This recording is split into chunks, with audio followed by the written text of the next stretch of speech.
자, 성도 여러분, 우리가 신앙생활 하면서 가장 괴롭고 힘든 때가 언제이겠습니까? 간절히 기도했는데도 하나님께서 아무런 응답을 하시지 않는 것처럼 느껴질 때이지 않겠습니까? 말씀을 읽고 듣고 묵상하는데도 그 말씀이 가슴에 와닿지 않을 때이지 않습니까?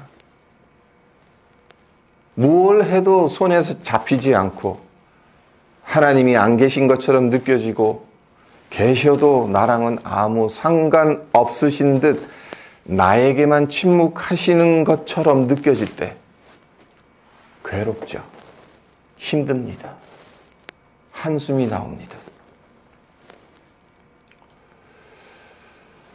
룻기의 시대적 배경이 그러했습니다. 그러니까 룻기 바로 앞에 책이 사사기죠.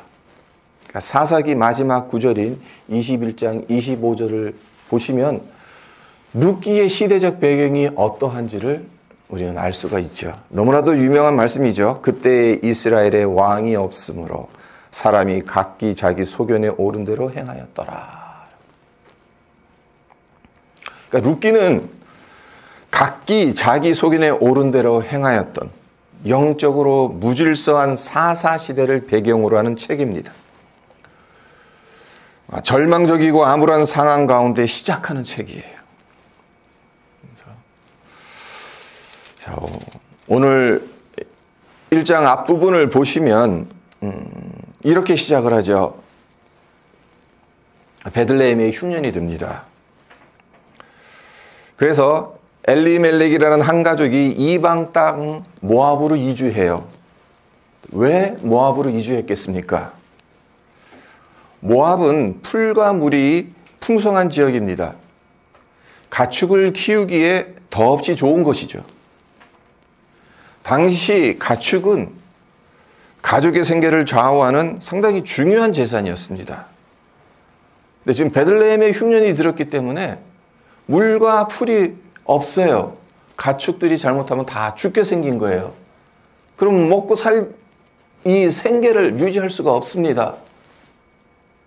그래서 살기 위해 어쩔 수 없이 그나마 물과 풀이 풍부한 모압 땅으로 이주한 겁니다. 하지만 그곳에서 어떤 일이 일어납니까? 그곳에서 남편이 죽죠. 두 아들마저 세상을 떠납니다. 참으로 기가 막히지 않습니까? 살기 위해 모압 땅으로 이주했는데 남자들은 다 죽고 여자들만 남았으니 얼마나 막막하겠습니까? 집안의 남자가 한 사람도 없고 모두 과부가 되었으니 앞날이 깜깜하지 않았겠습니까? 특히 나오미 입장은 어땠을까 한번 상상을 해보세요. 남편과 두 아들 다 잃었습니다. 두 며느리가 자기만 쳐다보고 있어요. 그 막중한 이 짐의 무게가 나오미를 짓눌렀을 겁니다. 그런 가운데 나오미에게 이런 소식이 들려오죠. 1장 6절을 보시면 여호와께서 자기 백성을 돌보시사 그들에게 양식을 주셨다 함을 듣고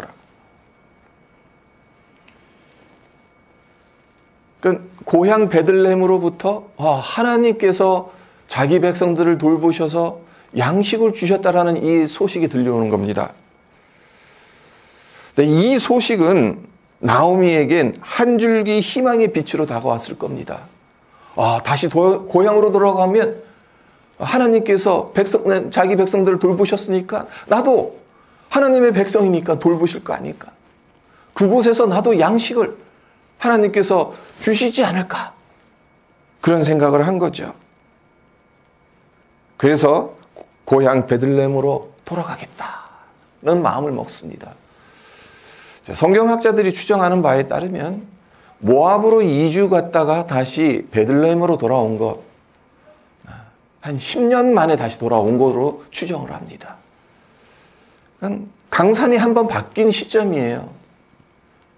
그때 다시 고향으로 돌아오는 겁니다. 네, 이때 두 며느리 오르바와 룻 둘 다 시어머니 나오미를 따라가죠. 오르바나 룻 둘 다 사실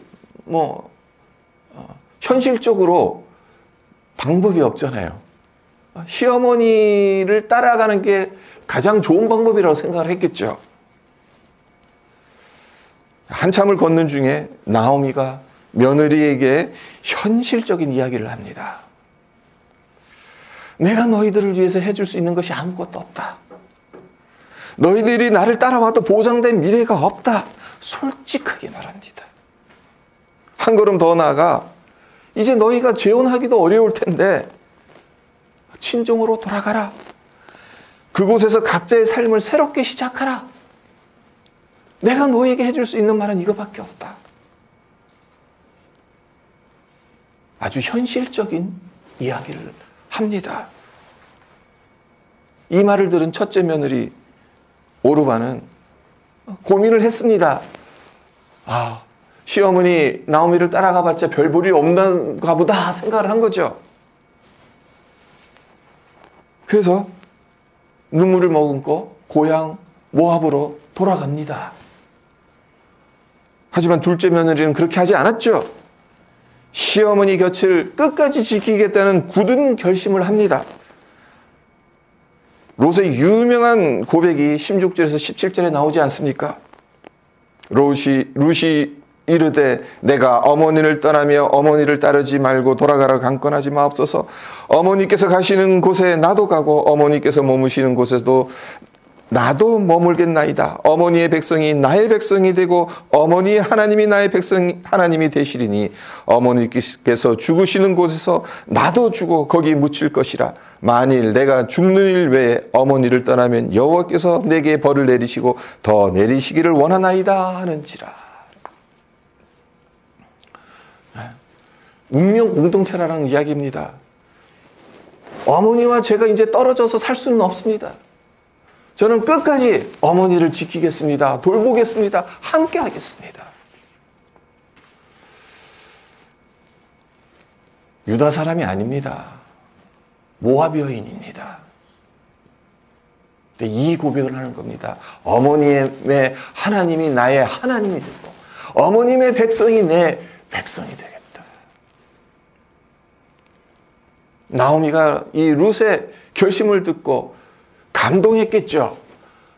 아니 어떤 저런 결심을 할 수 있을까? 아무리 생각해도 내 아들 장가 잘 갔네. 그런 생각을 했을 겁니다. 그래서 룻의 결심을 제지할 수 없다는 것을 알고 베들레헴으로 향하는 발걸음을 함께 하죠. 그래서 그렇게 이제 베들레헴에 도착합니다. 근데 나오미가 10년 만에 다시 고향으로 돌아왔다는 이 소문이 확 퍼져요. 19절을 보시면 이에 그 두 사람이 베들레헴까지 갔더라. 베들레헴에 이를 때에 온 성읍이 그들로 말미암아 떠들며 이르기를 이가 나오미냐 하는지라. 마을 사람들이 정말 나오미가 돌아온 것이 맞는지 확인하려고 온 거죠. 하지만 나오미에겐 이런 반응이 달갑지 않습니다. 반갑지 않아요. 왜 그렇습니까? 성공해서 돌아온 게 아니잖아요. 실패해서 돌아온 거잖아요. 남편과 두 아들 다 잃고 이방에서 얻은 며느리 하나 데리고 쫄딱 망해서 돌아왔잖아요. 마을 사람들이 10년 만에 나오미 얼굴을 보면서 네가 정말 나오미구나. 나오미는 마음이 편치가 않은 겁니다. 성도 여러분, 이렇게 한번 가정해 보세요. 이곳 토론토 생활이 너무 힘겨워서 한국으로 역이민 가지 않으면 안 되는 상황에 처했다고 한번 가정해 보세요. 한국에 다시 돌아갔습니다. 친척들, 친구들이 나와서 환영해 주겠죠. 여러분의 마음이 기쁘겠습니까? 기쁘지 않을 겁니다. 나오미의 심정이 지금 그와 같은 거예요. 그냥 나를 알아보는 사람이 없었으면 좋겠는 거예요. 자, 그래서 이런 말을 합니다. 20절과 21절을 봅니다. 나오미가 그들에게 이르되 나를 나오미라 부르지 말라. 나를 마라라 부르라. 이는 전능자가 나를 심히 괴롭게 하셨음이니라. 내가 풍족하게 나갔더니 여호와께서 내게 비어 돌아오게 하셨느니라. 여호와께서 나를 징벌하셨고 전능자가 나를 괴롭게 하셨거늘 너희가 어찌 나를 나오미라 부르느냐 하니라. 원래 자기 이름이 나오미인데 더 이상 나오미라고 부르지 말라. 그 대신 마라라 불러라. 도대체 나오미란 이름의 뜻이 무엇이길래, 그리고 또 마라란 뜻의 이름이 무엇이길래 나오미라 더 이상 부르지 말고 마라라고 부르는 것이겠습니까? 나오미라는 이름은 기쁨이라는 뜻입니다. 그러니까 지금 나오미는 더 이상 기쁨이라는 이 이름으로 불리고 싶지 않은 거예요. 기쁘지 않으니까요. 지금 이 베들레헴으로 돌아온 이 발걸음이 너무 무겁거든요. 베들레헴에 돌아와서도 어떻게 살아야 할지 막막하거든요. 나를 더 이상 기쁨, 나오미라고 부르지 말라. 대신 마라라 불러라. 마라는 무슨 뜻입니까? 쓴물이라는 뜻입니다. 지금 나의 인생은 쓴물 같은 인생이라는 거예요. 내 안에서 나오는 것은 쓴물밖에 없다는 겁니다.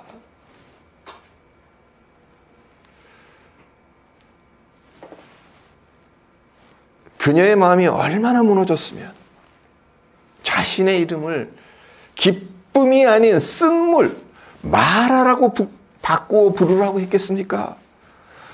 얼마나 깊은 고통과 절망 가운데 빠졌으면 하나님이 자신을 심히 괴롭게 하셨고 징벌하셨다라고 절규하겠습니까? 하지만 여기서 놓치지 말아야 할 아주 중요한 게 하나 있습니다. 나를 나오미라 부르지 말고 마라라 불러라. 전능자께서 나를 괴롭게 하셨다. 어찌 보면 불평처럼 들립니다. 원망처럼 들립니다. 하소연처럼 들립니다. 절망처럼 들립니다. 하지만 하나님을 신뢰하고 있는 고백입니다. 왜 그렇습니까? 전능자가 나를 괴롭게 하셨다. 이 말은 하나님께서 주관자시라는 믿음이 없으면 할 수 없는 말입니다. 만약 나오미가 하나님의 주권자 되심을 믿지 않았다면 자신의 불행을 우연이나 운명의 탓으로 돌렸을 겁니다. 내가 박복해서 그래. 남편도 잃고 두 아들도 잃은 거. 나한테 문제 있는 거야. 내 운명이 그래. 그런 식으로 했겠죠. 한국 사람들 그렇게 많이 하잖아요. 네, 나오면 그렇게 하지 않았습니다. 이게 우연이 아니다. 운명이 아니다. 하나님이 나를 괴롭게 하신 거다. 그러니까 하나님께서 주권자이신 것을 믿었기 때문에 이런 고백을 할 수 있었던 거죠. 자, 믿음이란 결국엔 이런 것이지 않겠습니까? 모든 게 잘 될 땐, 형통할 땐 감사할 수 있어요. 누구나 할 수 있어요. 하지만 진짜 믿음은 내 인생이 깨어지고 무너질 때에도 하나님이 내 삶의 주권자이심을 고백하는 겁니다. 하나님의 일하심이 때로는 아프고 이해할 수 없다 하더라도 신실하신 하나님을 믿는 겁니다. 우리 역시 인생을 살아가다 보면 원치 않는 어려움을 겪을 때가 있죠. 모든 것이 무너져 버리는 것처럼 느낄 때가 있습니다. 하지만 그럴 때 우리는 나오미의 고백을 해야 되는 겁니다. 그래, 전능자가 지금 나를 괴롭게 하시고 있다. 그건 객관적인 사실입니다. 하지만 그럼에도 불구하고 내 삶은 여전히 하나님의 손 안에 있다. 이것이 우리가 하나님 앞에 드려야 될 믿음의 고백이라는 겁니다. 자, 이제 2장으로 넘어갑니다. 3절을 보겠습니다. 룻이 가서 베는 자를 따라 밭에서 이삭을 줍는데 우연히 엘리멜렉의 친족 보아스에게 속한 밭에 이르렀더라. 자, 룻기 기자가 여기서 상당히 중요한 단어를 사용합니다. 우연이라는 단어를 사용해요. 룻이 엘리멜렉의 친족 보아스의 밭에 우연히 이르렀다라고 말합니다. 근데 정말 우연이었겠습니까? 룻기 기자가 일부러 우연이라는 이 단어를 사용한 것은 아니겠습니까? 그렇습니다. 룻기 기자는 지금 무언가를 말하기 위해서 의도적으로 우연이라는 단어를 사용하고 있는 거예요. 그렇다면 룻이 우연히 이르렀던 밭이 왜 하필 나오미의 남편 엘리멜렉의 친족인 보아스의 밭이었을까요? 그리고 이것이 왜 중요할까요? 보아스는 룻의 시아버지 엘리멜렉의 친족입니다. 기업물을 잘하고 소개하고 있습니다. 기업물을 자는 룻기에서 상당히 중요한 개념입니다. 성경에서 말하는 기업은 단순히 재산을 의미하지 않습니다. 이스라엘 백성들은 가나안 땅을 각 지파별로 분배받지 않았습니까? 그런데 이 땅은 하나님께서 분배하셨기 때문에 돈으로 사고 팔 수 있는 성질의 것이 아닙니다. 그냥 자자손손대로 계속 물려줘야 되는 거예요. 도중에 팔아서는 안 돼요. 그러니까 각 가문의 정체성과 생존을 지탱하는 생명줄과도 같은 역할을 하는 겁니다. 이 기업, 이 땅은. 생계가 어려져서 어쩔 수 없이 땅을 팔게 되면 이제 기업을 상실하게 되는 거예요. 그래서 그 가문은 뿌리를 잃어버리는 겁니다. 가문이 끊기는 거예요. 하나님의 축복에서 끊어지는 겁니다.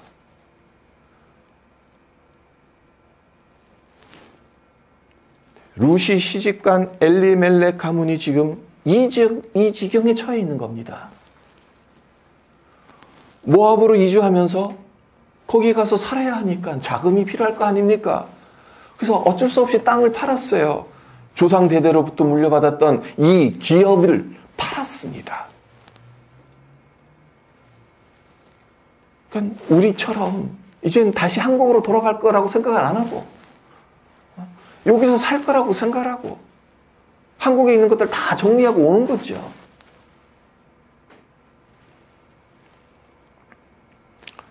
네, 집안의 남자들이 다 죽었습니다. 그러니까 그 땅을 다시 구입하기 힘듭니다. 늙은 시어머니와 이방 며느리가 무슨 재간으로 조상 대대로 물려받은 땅을 재구입할 수 있겠습니까? 대를 이을 자식도 없어요. 달랑 지금 시어머니와 며느리 둘만 왔어요. 어디에서 대를 이을 수 있습니까? 이런 경우 방법은 딱 하나밖에 없어요. 친족 중 가장 가까운 사람이 기업을 물은 겁니다. 팔린 땅을 돈을 주고 되사서 그 가문의 이름으로 등기를 해주는 거예요. 그리고 죽은 형제나 친족의 아내를 맞아들여서 그의 대를 이어주는 겁니다. 보아스는 엘리멜렉 가문에게 기업을 물을 수 있는 자다.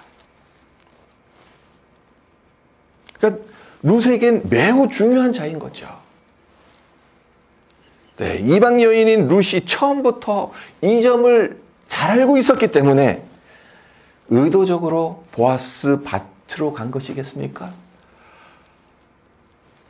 이 보아스라는 사람을 잘 구워 삶으면 우리 집안이 다시 살아날 수 있다. 그 생각을 해서 보아스 밭으로 간 것이겠습니까? 아니잖아요. 이방 여인입니다. 기업이 뭔지, 기업 물을 자는 무엇을 하는 사람인지 뭘 알겠어요. 아무 것도 모르고 아무 생각 없이 그저 시어머니와 자신의 입에 풀칠이라도 하려고 이삭을 죽기 위해 가까운 밭에 간 거죠. 근데 가까운 밭에 갔는데 하필 그 밭이 보아스에게 속한 밭이었던 거죠. 사람의 눈으로 봤을 땐 우연히 일어난 겁니다. 룻기 기자도 아주 의도적으로 이것을 우연히 룻이 보아스에게 속한 밭에 이르렀다고 말합니다. 하지만 그 안엔 뭐가 들어가 있습니까? 암시가 들어가 있는 거죠. 절대로 우연이 아니라는 말입니다. 필연이라는 겁니다. 하나님께서 예비해 두셨다라는 겁니다. 하나님께서 미리 생각해 두셨다는 거죠. 우연을 가장해서 룻의 발걸음을 보아스의 밭으로 인도하신 겁니다. 그리고 그곳에서 보아스를 만나게 하시죠. 보아스는 율법에 따라 룻과 결혼할 수 있는 절차를 아주 정중하게 밟습니다. 그 과정에서 룻을 보호합니다. 그리고 마침내 룻을 아내로 맞아들이죠. 그리고 아들을 얻습니다. 자, 룻기 마지막 장인 4장 13절로 한번 넘어가 보세요. 오늘 본문 말씀은 아닙니다만은 4장 13절을 보면 이에 보아스가 룻을 맞이하여 아내로 삼고 그에게 들어갔더니 여호와께서 그에게 임신하게 하심으로 그가 아들을 낳은지라. 그리고 17절을 보면 이 낳은 아들의 이름이 나오죠.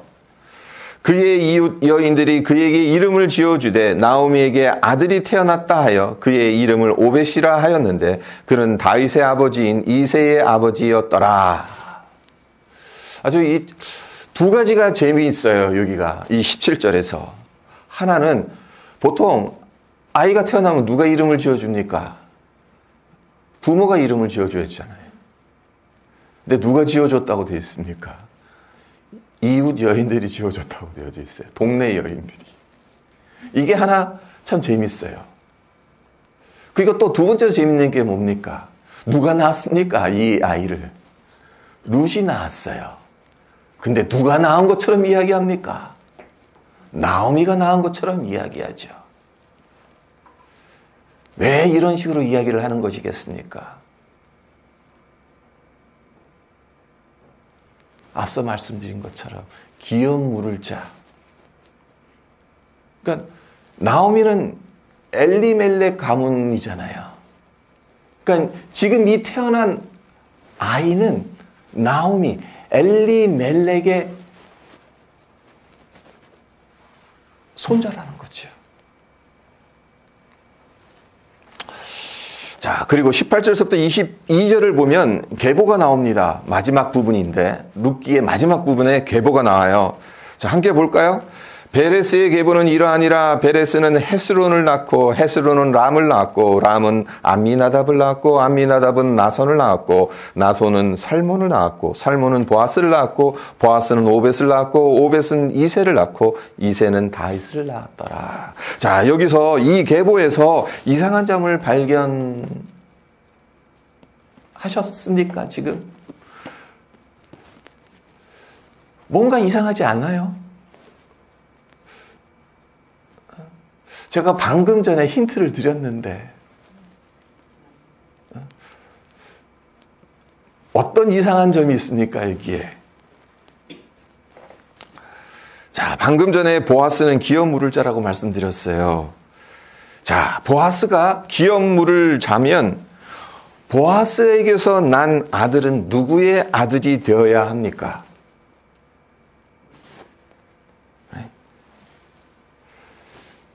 룻의 죽은 남편 말론의 아들이 되어야 됩니다.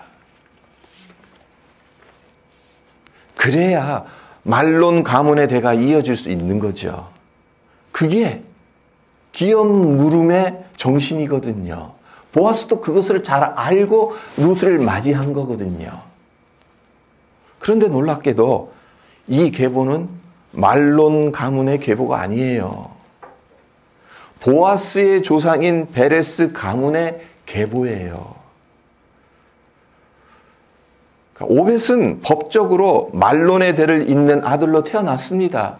앞서 말씀드린 것처럼 이 오벳을 나오미가 낳은 것처럼 이야기했다는 것. 그러니까 그것은 법적으로 엘리멜렉의 가문의 대를 이을 사람이라는 거예요. 하지만 중요한 것은 룻기 마지막 이 계보에서 엘리멜렉의 계보에 따라 이 오벳이 기록되어지지 않았다는 겁니다. 보아스의 계보에 기록되어졌다는 게 중요한 겁니다. 혈통적으로 보아스의 계보에 기록된 거죠. 물론 고대 근동 관습에 따르면 죽은 자의 대를 잇는 법적 의도는 그대로 인정하는 동시에 친아버지의 혈통을 계승하는 것 또한 인정했어요. 양쪽 다 인정을 합니다.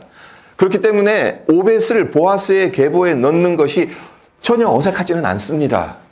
하지만 기업 물음의 정신으로 보자면 말론의 계보에 들어가는 것이 훨씬 자연스럽습니다.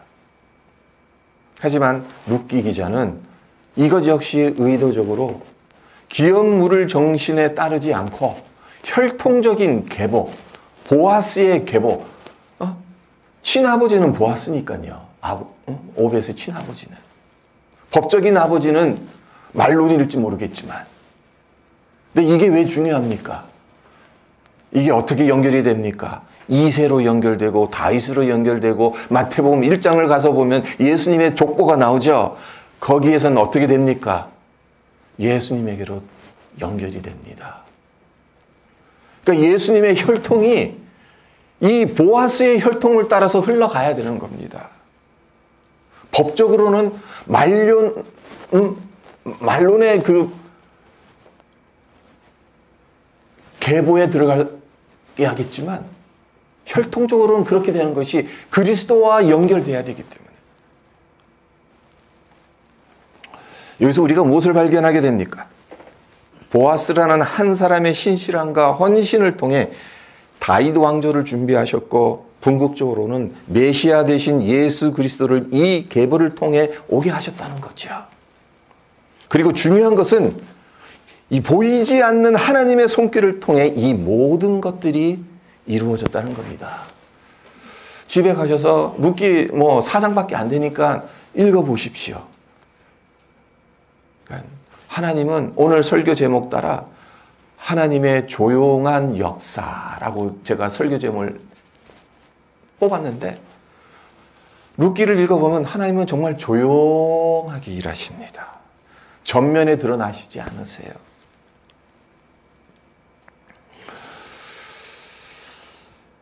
모든 피조물을 당신의 뜻하신 목적대로 이끄시고 보존하시는 하나님의 역사하심을 신학적으로 섭리라고 부릅니다. 근데 섭리는 기적처럼 눈에 띄는 놀라운 사건으로 드러나기보다는 일상의 평범하고 우연인 것처럼 보이는 사건들 속에서 조용히 이루어집니다. 마치 하나님이 일하시는 것 같지 않는 것처럼 느껴지지만 하나님이 일하시는 겁니다. 그게 섭리입니다. 막 시끌벅적하게 막 광고하면서 하나님께서 야, 나 이렇게 일을 하고 있어. 저렇게 일하고 있어. 그러니까 우리가 시끄러워서 못 살아요. 하나님은 아주 조용하게 하나님이 하셔야 할 일들을 하십니다. 자, 사람들은 하나님의 섭리를 알아차리지 못할 때가 많죠. 하지만 하나님은 그 가운데서도 하나님의 뜻을 이루어 가십니다.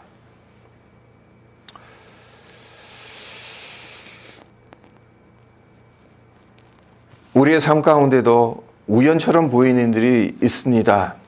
전혀 의도하지 않았는데 누군가를 만나게 되고 어떤 일 때문에 전혀 계획하지 않았던 길을 가게 되고 그 길이 나중에 보니 하나님의 인도하심이었음을 깨닫는 경험을 성도 여러분들 해보시지 않았습니까? 비관한 한 예로 토론토에 오신 것도 보면 사실은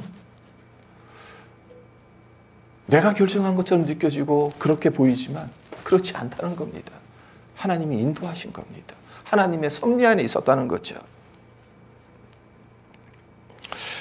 하나님의 섭리는 때로는 우연이라는 옷을 입고 우리 삶 가운데로 들어옵니다. 우리 보기엔 아무 계획 없는 일 같죠. 그냥 되는 대로 흘러가는 것 같습니다. 하지만 하나님은 그 순간에서조차 정교하게 짜놓으신 퍼즐을 맞추어 가고 계시는 겁니다. 말씀을 맺겠습니다. 나오미는 자신을 나오미가 아닌 마라라 불러달라 했습니다. 그가 처한 상황이 너무 괴롭고 고통스럽기 때문에 그렇게 불러달라 했던 겁니다. 룻 역시 다를 바가 전혀 없습니다. 모압 출신인 룻에게는 시어머니의 고향 베들레헴에 간다는 것은 낯선 이방인으로 살아가야 한다는 의미입니다. 나오미가 모압에서 고생한 것처럼 베들레헴으로 가면 그와 똑같은 일을 당해야 하는 겁니다. 하지만 하나님은 그런 그들을 위해 보아스를 기업 물을 자로 예비해 두셨죠. 하나님은 지금도 그렇게 일하십니다. 우리가 고통 중에 있을 때도 우리 눈엔 아무 변화가 없어 보여도 하나님은 조용히 하지만 정확하게 일하고 계세요. 때로는 고난을 통해 때로는 우연을 가장해서 우리를 은혜의 자리로 이끄시고 우리의 구원을 완성해 가십니다. 그렇기 때문에 우리의 삶이 혹여 괴롭고 힘들다 할지라도 섬세하게 짜여져 있는 하나님의 섭리 가운데 하나님이 친히 예비하신 회복과 구원의 역사를 경험해가는 우리 모두가 되시기를 주님의 이름으로 축원드립니다.